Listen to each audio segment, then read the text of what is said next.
دیکھیے بھائی نے فرمایا کہ لوگ داڑھی والے کو حقیر کیوں سمجھتے ہیں؟ اس کا چھوٹا سا جواب تو یہ ہے، اس لیے کہ وہ خود حقیر ہوتے ہیں۔ جو نبی کریم صلی اللہ علیہ وسلم کی کسی سنت کو نگاہ حقارت سے دیکھے، یہ میدان معاشر میں انتہائی ذلیل اور خوار اور انتہائی حقیر ہوگا،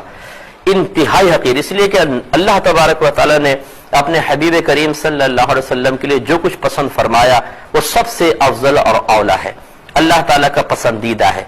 جو کسی نبی کریم صلی اللہ علیہ وسلم یا بشمول دیگر انبیاء علیہ السلام کے کسی طریقے کو نگاہ حقارت سے دیکھتا ہے، وہ نہ صرف نبیوں کی توہین کا ایک طرح سے مرتکب ہو رہا ہے، بلکہ اللہ تبارک و تعالیٰ کے اوپر بھی زبان اعتراض دراز کر رہا ہے۔ سارے کے سارے نبی داڑھی والے تھے، تمام صحابہ کرام داڑھی والے تھے، تمام اولیاء اعظام داڑھی والے تھے، یہ اچھے نفوس قدسیہ جنہوں نے داڑھی رکھی۔ اب کوئی بغیر داڑھی والا ان کو نگاہ حقارت سے دیکھے یا ان کی اتباع کرنے والے کو نگاہ حقارت سے دیکھے تو آپ خود فیصلہ کر لیں کہ معاذ اللہ یہ لوگ حقیر ہیں یا یہ حقیر ہے، تو آسان سی بات ہے کہ آپ فوراً جواب دیں گے یہ حقیر ہے۔ لہذا لوگوں کو اپنے ذہن کو ٹھیک کرنا چاہیے۔ دیکھیں میں جواب بتا رہا تھا آپ کو کہ داڑھی والے کو حقارت کی نگاہ سے ہرگز نہیں دیکھنا چاہیے،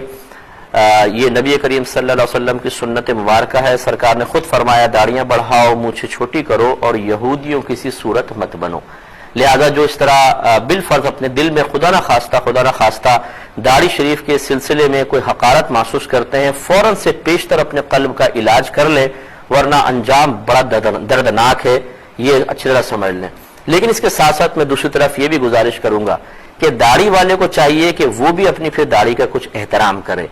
اصل میں بعض اوقات ہماری حرکتیں ایسی ہوتی ہیں کہ سامنے والا جو ہے وہ حقارت کی نگاہ سے دیکھنے پر مجبور ہو جاتا ہے ایک طریقے سے، یعنی داڑھی میں کنگا نہیں کرتے ہیں، بال بکھرے ہوئے ہیں، عجیب وضع قطع ہے، داڑھی حد سے زیادہ بڑی ہوئی ہے کہ دیکھنے میں بہت عجیب سی لگتی ہے، بلکہ کراہت سی بعض اوقات محسوس ہوتی ہے۔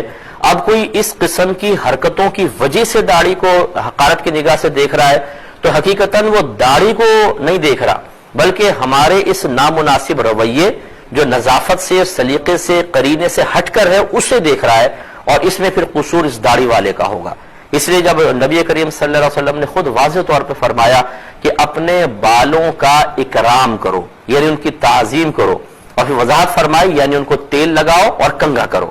تو سر کے بال ہوں چاہے داڑھی کے تو اچھی طرح سنوار کر رکھنے چاہیے، اور بے ترتیب بال ہوں تو ترتیب کر لی جائے،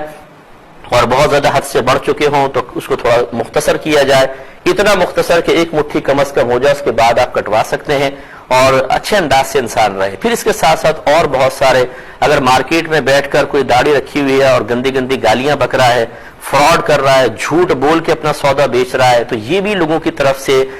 حقارت والا رویہ اختیار کرنے کا سبب بن جاتا ہے، لہٰذا اس پہ توجہ کرنی چاہیے۔ ایسی بعض داڑھی والوں کا گھر میں بہت غلط رویہ ہوتا ہے، بیوی کو گالیاں بکنا، مارنا، پیٹنا، ان کے حقوق ادا نہیں کرنا، ان کو خرچے میں تنگ کرنا، بچوں پہ توجہ نہ کرنا۔ اب اگر کوئی اس کو حقارت کی نگاہ سے دیکھ رہا ہے تو حقیقتاً وہ داڑھی کو نہیں دیکھ رہا بلکہ اس کے اعمال و افعال کو دیکھ رہا ہے، اس پر بھی ہمیں توجہ کرنی چاہیے۔ یہ بھائی نے فرمایا